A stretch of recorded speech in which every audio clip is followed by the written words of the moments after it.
Hi, it's Mr. Nobody. Today I'm going to talk about two books for a quick book review. They're both by the same author, Mark Regnerus, Cheap Sex and the Future of Christian Marriage. There we go. Okay, so he is a sex researcher, and these are the two books of his that I've really read and really enjoyed. They're very interesting if you're someone who wants to understand the modern sexual landscape and dating. And I know there's a lot of people who are interested in that. If you're someone who, for example, enjoys the podcast Modern Wisdom, I would say you should read Cheap Sex, The Transformation of Men, Marriage, and Monogamy. And so his theory, as you might guess from the title, is just that sex has become cheaper. It's become more affordable, and that it's become easier to access. It's become a more common good. And he talks about what are the causes for that. A lot of them are technological. Some of them are cultural. And then just, well, what has been the result? What do you see in the culture at the moment? How has it changed patterns of relationships? How has it changed the dating market? How has it changed the marriage market? How has it changed the behavior of people across different ages? Now, this book, I would say, in my opinion, like, everyone should read this book just to understand it, just to understand the world that we live in, because in the world we live in, relationships are just a part of it. Relationships between the sexes especially are just a part of it. And even within the sexes, even if the only person you're having sex with is you, well, that environment has changed, and this is a book for talking about it, talking about how has birth control changed things, how has abortion changed things, how have different social expectations changed things, how has pornography changed things, and what are the results. Now, this book does contain an enormous amount of information and data, and I would say mostly he's just trying to give you the data of what is the world you live in now. And so if what you want to know is just what is the world you live in now, this is the book for it. Lots of charts, lots of things taken from large-scale surveys and sociological data. He's also done an enormous amount of interviewing of people so that he also has, not just abstract data points of general trends, but also has actually interviewed people to hear people in their own words talk about these situations. And I really like that he combines both of those perspectives. I think that's one of his great strengths, is the combination of the anecdotal and the personal with the large-scale, data-driven, abstract information. And so that lets you see both sides of the picture. Now, he does not provide very much editorialization or interpretation or telling you what to do, what to think, or even what any of it means. He basically saves almost all of that for the very last chapter. Almost every chapter is just breaking down the situation and just trying to say, this is the situation. So, cheap sex in the modern dating market. Cheaper, faster, better, more. Contemporary sex in America. The cheapest sex. Trends in pornography use and masturbation.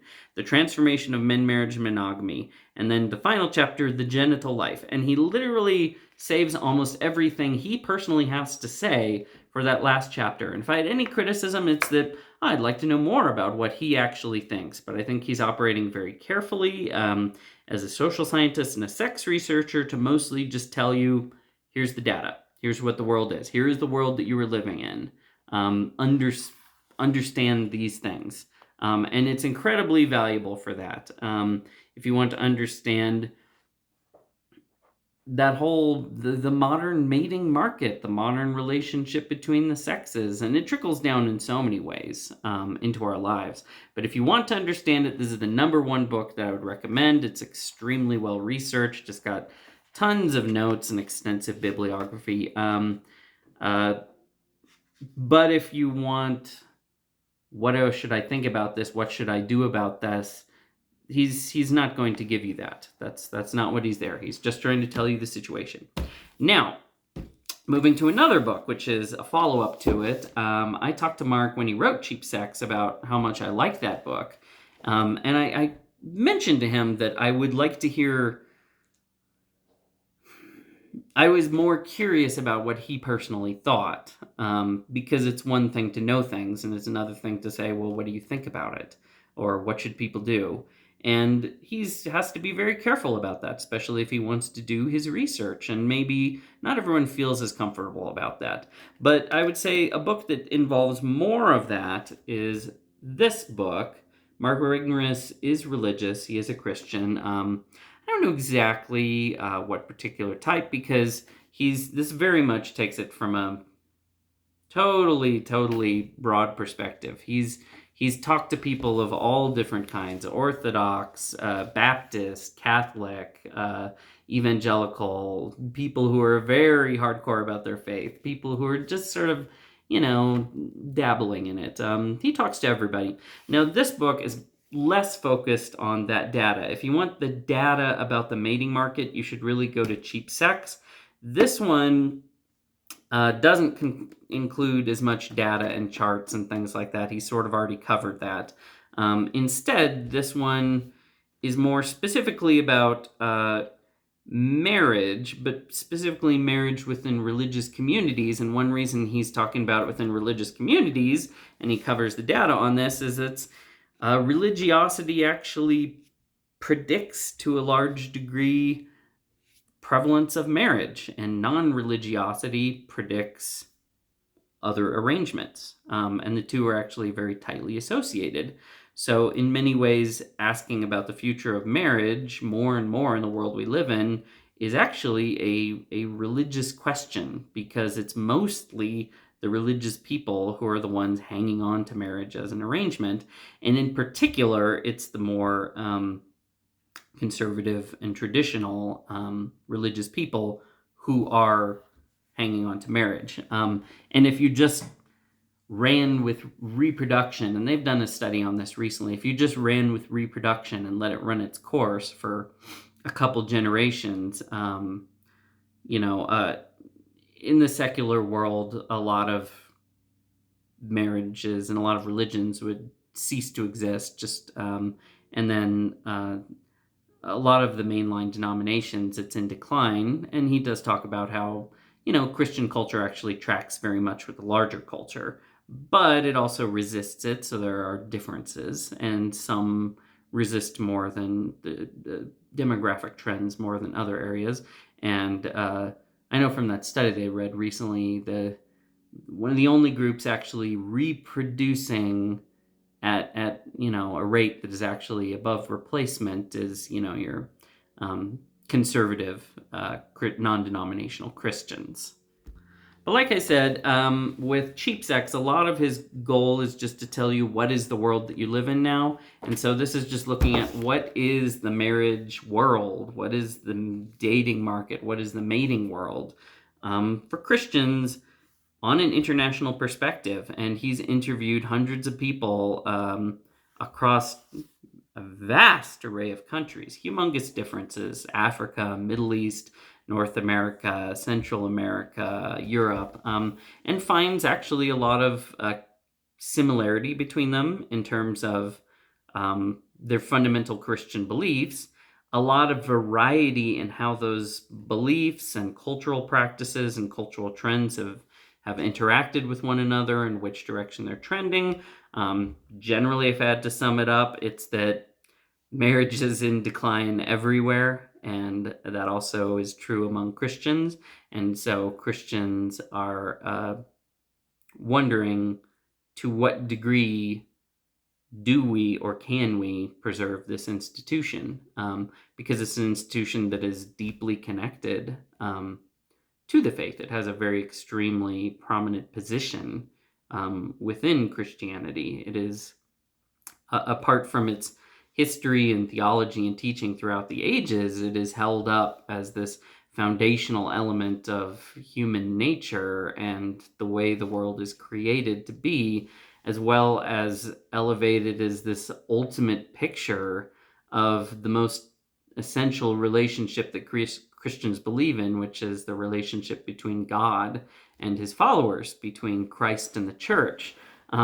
So for Christians, marriage holds a position of ultimate importance. But in the wider world culture, marriage has come, which used to sit at the center of almost all cultures in the same way, whatever mythology you go to, it has lost that place. And so that is changing. And so the question is, what is its future? If we are now living in a world where this thing, which used to really sit at the central and foundational position of most cultures, and which Aristotle identified as the foundation of all society, no longer enjoys this position of prominence and has, through technological or cultural means, just lost its position and become something else and no longer become an essential good, then what is its future, especially among Christians for whom it holds this position of great prominence, but who are part of these cultures? Where is it going?